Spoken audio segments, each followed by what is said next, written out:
So to cover that defeat, the Epstein situation arises on the same day. Okay, everybody knows what that is. So let's deflect over to Epstein. Since President Trump was inaugurated in January, the Democratic Party has tried to smear him with Epstein, try to tie Mr. Trump to crimes that Jeffrey Epstein committed. They do it every day, all day. That's what they want to do. There is no evidence that that happened. None. Okay.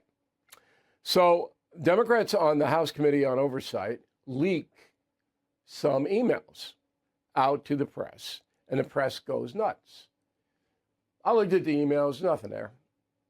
There's just nothing there. And even worse, there is innuendo that could get people hurt. That was always from the very beginning.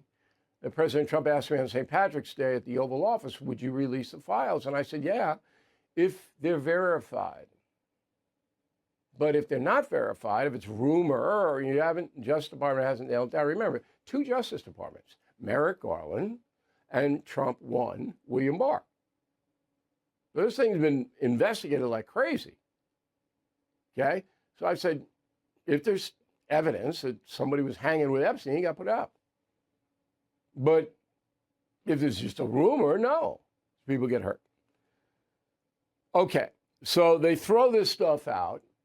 And again, on News Nation, here's what I said. Go. If you are asking for unverified information about a heinous crime and criminal to be given to the public, unverified now.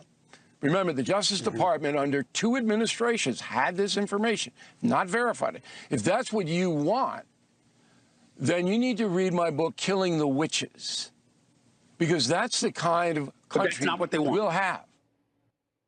No, that is what they want. They want, they being the Trump haters, all of everything the Justice Department has on Jeffrey Epstein. And Cuomo, to his credit, at the end of the segment said, I want everything. Well, I said, well, what if people get hurt? Innocent people. No, we ought to know. How do you know? You can't know. You can't investigate it. I'm right on this. But the bigger picture is that due process is really under fire in this country. Okay. Now, whether you care or not, there is exculpatory evidence in Donald Trump's favor. And it's very powerful evidence. The 3 principals involved with Epstein, who committed suicide, as you know, were Ghislaine Maxwell, Virginia Giuffre, who was molested, and Alan Dershowitz, who was Epstein's lawyer. They are the 3 principal witnesses to what Epstein did. Okay. All 3 said Trump wasn't involved with anything untoward. All 3. Now, that's enough reasonable doubt. That will never get to court in any way, shape, or form. They'll get thrown out in 10 seconds when you have 3 people on the record who had access to Epstein all saying Trump didn't do anything. All right.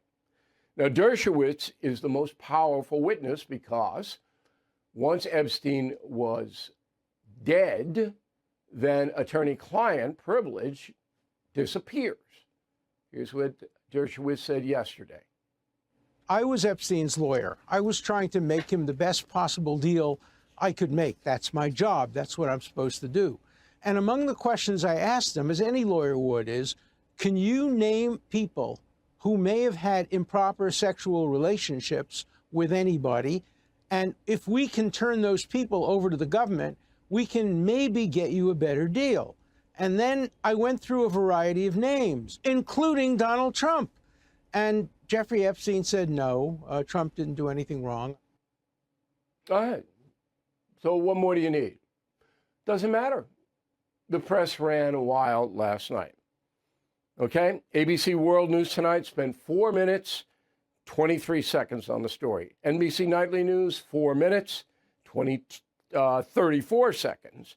CBS TV News, 2 minutes, 7 seconds. Cable, these are estimates on cable because you have a 3-hour prime window, prime time. CNN, 1 hour and 10 minutes out of the 3. MSNBC, a whopping 2 hours, 9 minutes. Fox News spent 5 minutes on it. Okay, so this is just crazy. But it gets worse. So there's a congresswoman from New Mexico named Melanie Stansbury. Roll it. Secondly, whether or not Virginia Giuffre has accused the president of wrongdoing, what I'd like to say to the American people is believe your eyes. We have all seen the photographs of Donald Trump with underage girls sitting on his lap. There are no photographs of Donald Trump with girls on his lap. So either Congressman Stansbury is lying, or she got faked out by some AI thing or whatever. There are no photographs. Now, the House Ethics Committee should absolutely drag her in and say, what the deuce are you doing? Second, a guy named Rick Stengel, Trump hater. Okay, he used to be a journalist, then he was a Democrat, whatever. Roll him.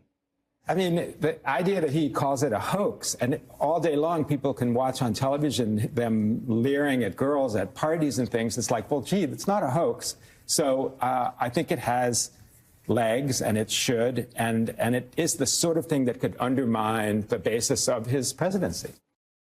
Again, it's not true. There's no evidence of the president leering at anybody. Now, you would think that the news agencies that put these people on, CNN and MSNBC, would challenge. No, because they don't care what happened. They want to get Trump.